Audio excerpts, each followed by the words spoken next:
Now it's time for Inspirational Women, and my guest, Sophie Poldermans, a Dutch lecturer and women's rights activist, and the founder of Sophie's Women of War. Sophie has documented some World War II history in her new book, Seducing and Killing Nazis.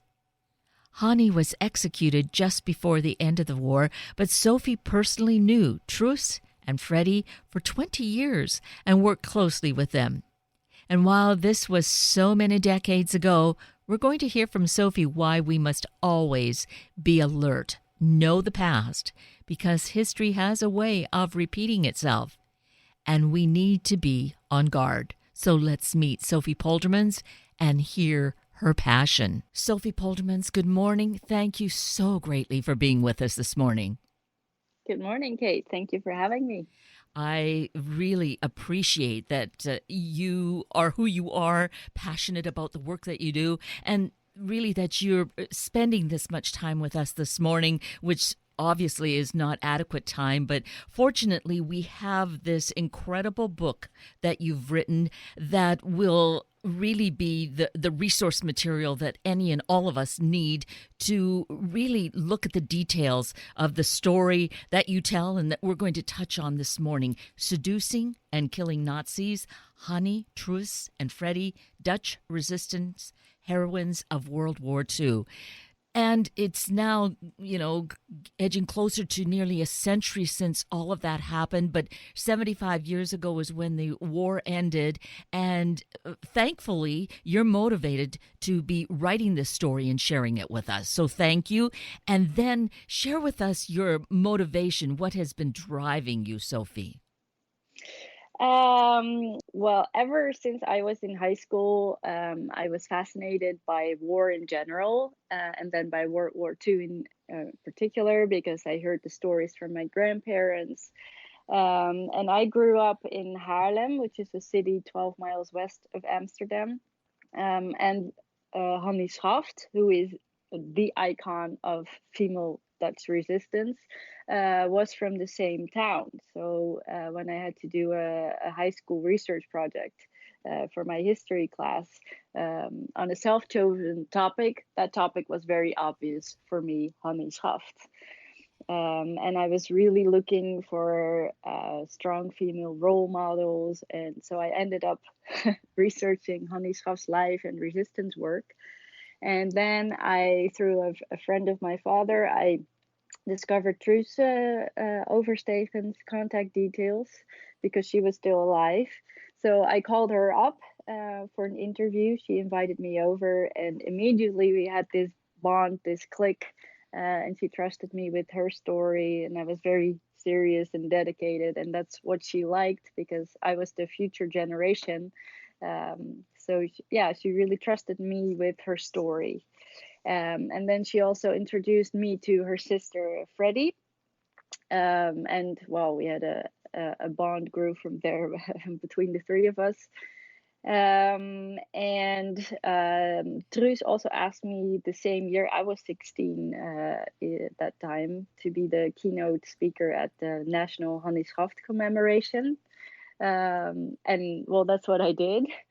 And then I joined the board of the National Hannie Schaft Foundation afterwards. So I personally knew both Truus and Freddie Oversteegen for 20 years. So incredible. When you had this experience with first meeting Truus and her really bonding with you and wanting to share the story, did you have the sense, or did she tell you that she really had not shared this with anyone to the extent that she did with you? Well, Truus was a very outgoing person, and she told her story quite a bit. But somehow we just immediately had this connection, and because I was so serious and dedicated, she thought, "Wow, this girl." So yeah, we had a special bond. That's for sure. Yes. And as you were doing this, well, we'll call it an investigation, but really just hearing the stories and documenting what their life was about during the resistance, during World War II, how were you feeling about this? I was fascinated by the entire, well, the war setting, first of all, that people are capable of committing horrible crimes. But then at the same time, I was so, it's so admirable that there's these women, young girls still, who rose up and resisted, and always believed in humanity. I think that is very admirable. And this is really part of your mission, too, isn't it? To bring this awareness to what was done 75 to 80 years ago, how that resistance occurred. The wars never end, though. So we have similar but different situations that go on in the world now, don't we? True, true. Unfortunately, there's something within every human being that will cause conflict somehow, and wars are always there, are always going to be there. But well, by sharing this story, I hope that people will try to put themselves in the shoes of others, and especially of these three women, and say, hey, what are the lessons that we can learn from this, because we have the tools to prevent or to respond, and that starts with awareness. Absolutely. And that's what you bring to us with this incredible book, Seducing and Killing Nazis, Hannie, Truus and Freddie, Dutch Resistance Heroines of World War II, because these were really in their teen years as it began, very young women who it's just incredible to think of the courage that they had and to go through the frightening things that they did. I have a difficult time imagining that for myself. Yeah, they were extremely young. Honey was 19, through 16, and Freddie even 14 at the beginning of the war.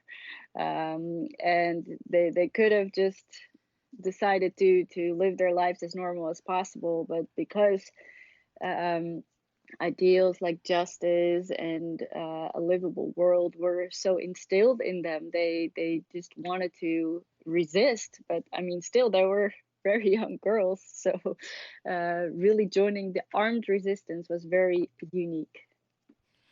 And that's part of it for us. Part of the lesson to learn is how this ideal of justice, of finding equal treatment for all human beings, was ingrained in all of them, each of them, from a young True. age.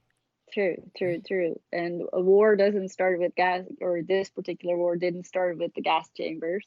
It always starts with discrimination and exclusion. Um, so if you act early enough, you can maybe change some things, or respond to it. And that is definitely a lesson we can learn for other wars and for today. Exactly. And really to embrace it, whatever age, if we are parents, instilling this then in our children and being a model, because sadly, there are many opportunities to be that model around us every single day, I think. True, true, true. And well, there are many stories about wars, and it's often about men. And there's only very few stories about women, and especially women are often portrayed as the main victims in war, but hardly ever as the heroines. But we do have examples, like, for example, these three women. So that's why I think it's very important that especially the female role models are presented. Exactly. And you have a website actually dedicated specifically with this as the name of it, right? Yes, I have. Well, I have a website of the book, but I also have a website, Sophie's Women of War, and that is more the broader perspective of really focusing on the role of women in war, in the broadest sense of the word. So it's not only World War II, but I also did research in Rwanda and in Bosnia, Kosovo. But it can also start really in kindergarten, or at work, the whole exclusion. So really focusing on female leadership. So that's what Sophie's Women of War is about. And then, as you say, there is the website for the book as well. Yes, so that's seducing and killing Nazis.com. Yes. And there you can find more detailed, more background information on the book. You can order the book there as well. And you can find my details there, of course. Yes. And so the book is really very new, although the research obviously has been going on for an extended period of time with your, especially with Truus and Freddie, because you did interviews and you have all those documented conversations from over the years, right? True, true, true. The book is brand new, but it's based on 20 years of research. I still had the interview recordings of 1998. So yeah, and over the years, I interviewed them quite a bit, and I took notes. So all the research was already there, and is based on 20 years research. Yes.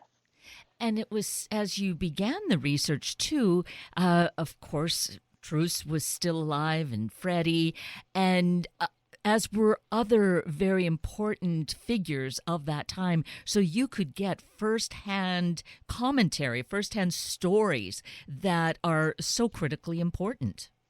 Exactly, and that is also one of the reasons why I decided to write the book now, because I wanted to really shed light on the historical facts, and I didn't want to put any words in their mouths or thoughts in their heads, but really stick with the historical facts as closely as possible.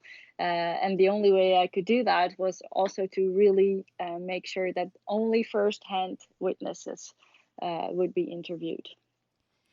And that's another great reason for reading this book because it's a story, but it's very much more kind of documented case history. It feels different in that format and very compelling to just find out what happened, what were they doing.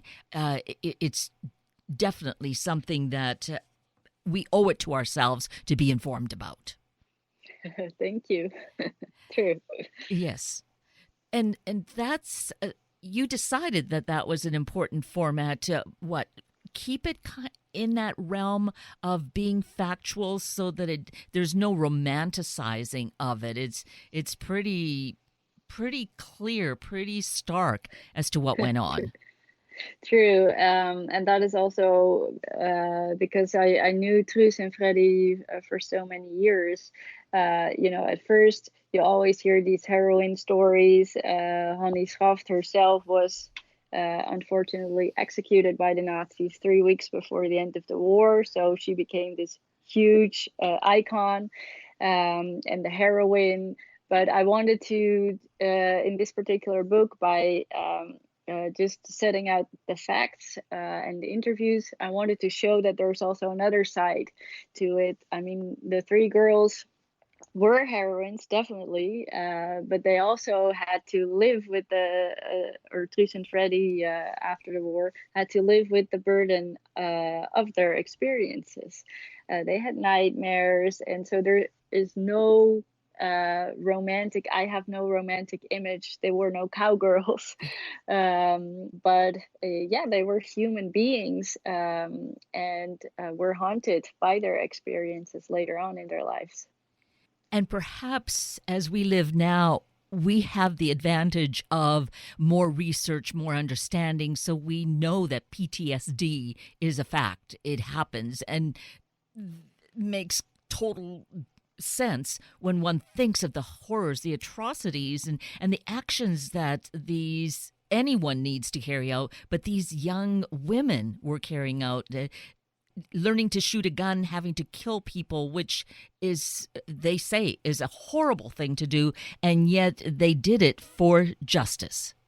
True, true, true. Yes, and so they did suffer from depression and PTSD, but it was not known at the time, like you said. Um, so yeah, nowadays it would be diagnosed as that. Yeah, they did shoot people and they were very young. So can you imagine what an impact that has on the rest of your life?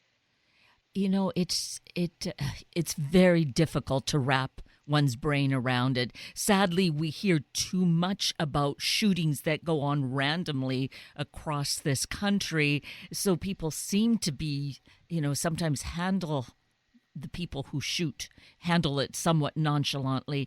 But here, this is so separate. This is about saving lives and helping their fellow country people, and also how they were thinking about the other youth and the children. True, true. And well, they saw shooting these high-ranking Nazi officers and other traitors as the only possible way, because there was no functioning judicial system. So they really had to act, and this was the only way, basically. And with regard to the children, yeah, there were Jewish children who needed safe houses.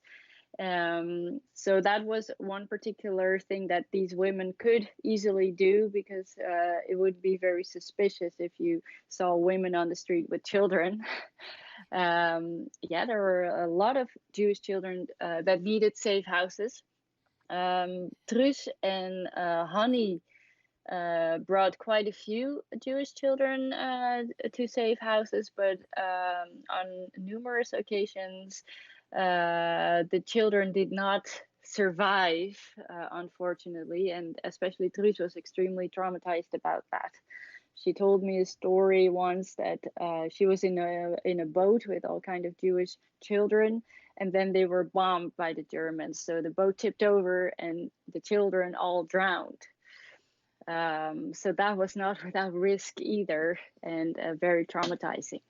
And Freddie, the youngest, well, she had pretty dark features, so she could easily be qualified as a Jewish character.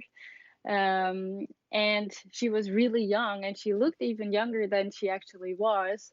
So she could have easily been a Jewish child herself. So she couldn't really help with providing the Jewish children with safe houses, because she would risk her own life.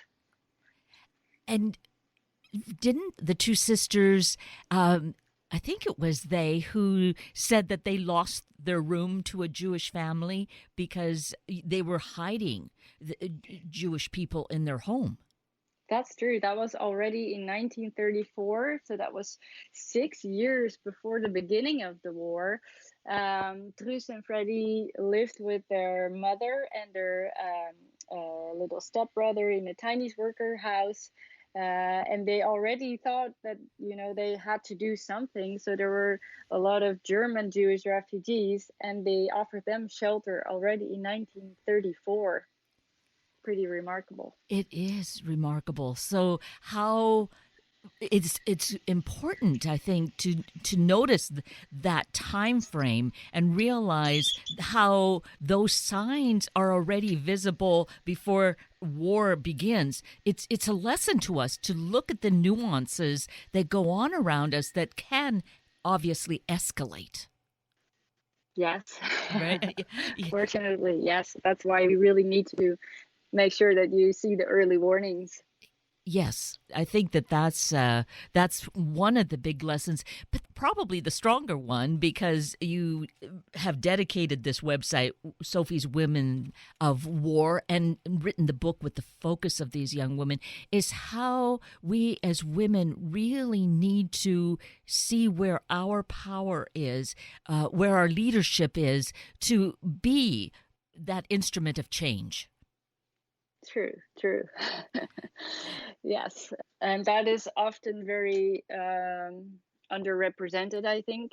And well, in this particular case, the three young women used their youth and their beauty as a secret weapon, in a more brutal way, you could say, in the sense that they would dress up very nicely, and then they would go into bars and seduce high-ranking Nazi officers in order to lure them into the woods and kill them. So they used their femininity and their sexual power, to seduce these men and to shoot them.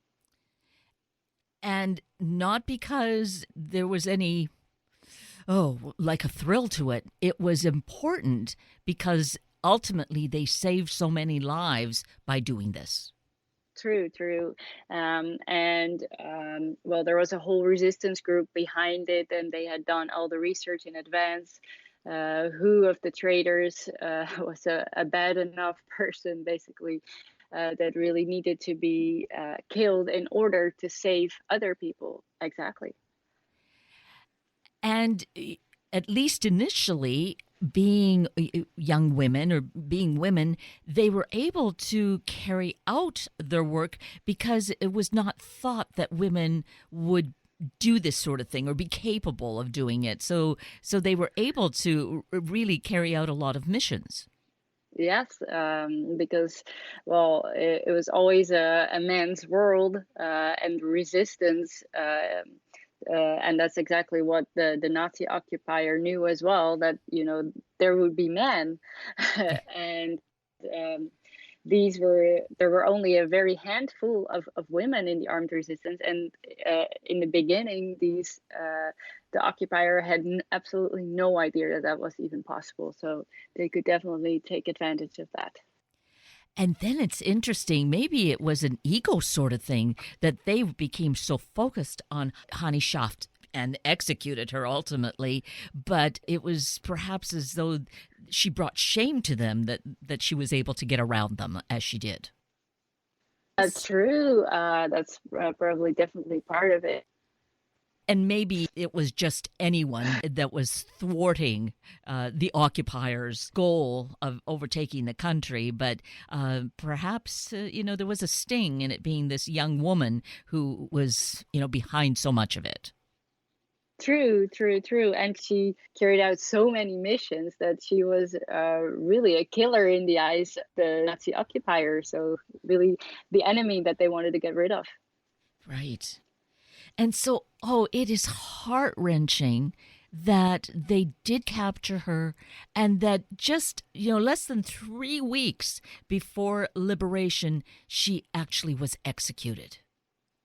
Yes, yes, it's very, very sad. Of course, they knew that the carrying out these missions was extremely dangerous. Hannie Schaft had beautiful red hair, and at one point she dyed it black, and she wore glasses made out of window glass in order to disguise herself. And when she was arrested, that was just a regular check at a checkpoint. She had to show her identification papers, and then the German officers discovered illegal newspapers in her bag. So she was arrested, but still at the time they had no idea that this girl was Hannie Schaft, the famous girl with the red hair. They only discovered that later when they opened her bag and they discovered her gun. And then they saw the red roots in her hair, so they made her wash her hair. And yes, then it was obvious that this was the girl with the red hair. So it was really bad luck that she was caught at that particular moment. Yes. And it just feels as, again, there was just so much anger, perhaps, that, her being able to thwart them so long that they just wanted to basically eliminate her. True, and also the Nazi occupier, they knew that the war was about to end. There were agreements from both sides, allies and Nazi Germany, not to execute any more people, but both parties didn't stick to that, unfortunately. Very sadly. And as a result, even if she had not died, but certainly as a result of her tragic end, then there was commemoration of her. But it certainly got somewhat political because it didn't continue annually to honor what she had done and really to keep inspiring us. Yes, that's very true. And that not only amounts to Hannie Schaft, but also to the sisters Truus and Freddie Oversteegen. The Council of Resistance, that was their armed resistance group, was not in itself a communist group, but there were some communist members. So during the Cold War, Hannie Schaft and Truus and Freddie were not seen as heroines at all. In fact, in 1951, both Oversteegen sisters were actually shot at they were unharmed, but because of their political convictions, they were actually shot at. So for decades, basically, they had to fight for the recognition of their resistance work. And nowadays, it's really only the ideals that count and not the political views behind it. And I think that that is exactly what should count, because they didn't act because of their political views. They acted because they were against the enemy and they really wanted to stand up and resist, all because of their ideals of justice and a livable world, and not because of any political conviction. Yes. And of course, we'll never know, but all the people who survived as a result of their efforts and what they did, we don't know that. Even perhaps the people who are there still living don't realize that it was because of what these young women did that they are living today. Exactly. Yeah. And so you were, though, as the commemoration for Hannie Schaft was restored, I guess, you were actually then a speaker, as you say, at one of the early ones. True, true. That was in 1998. Well, I was 16 when I had written the thesis, and then at 17, I was the keynote speaker at this particular commemoration, because Truus really wanted to have a young person there as the future generation. So that's what I did. Yes. Remarkable, but and it makes so much sense. And then, well, you said you've been on the board, so do you attend the commemoration, which is the end of November, right? Yes, it's always at the last Sunday of November, because the reburial of Hannie Schaft took place on November 27th, 1945. So that's why they always use the end of November. And it is an annual event now. True, yes. And so to follow this and to know what is happening and to use it really not just to be aware, but to have inspiration to do our own kind of activity, we can find out the information through both of your websites, correct, Sophie? Yes, definitely. So let's make note of those once again. Yeah, so there's the website on the book, seducing and killing Nazis.com. And there's one on the broader role of women in armed conflict, which is sophieswomenofwar.com. Which is great. And now you have the opportunity to do some travel and to promote the book wherever you get the opportunity, correct? Yes, that's correct. And so it's been, yeah. And it's been, what's the reception been? Wonderful. I'm really amazed by everybody really wants to know more about the story, and yeah, very, very positive reactions. I really like that, and really good questions from people in the audience. So the questions and the reactions, do you see that there is the taking of this not so distant history and seeing its application today? Yeah, I think that people are really looking for stories and for role models. Basically, they need some guidance. In today, there is so many things going on, also with the rise of neo-Nazism, and people need something to hold on to. And these girls with their ideals will really help them with that, I think. Yes, absolutely.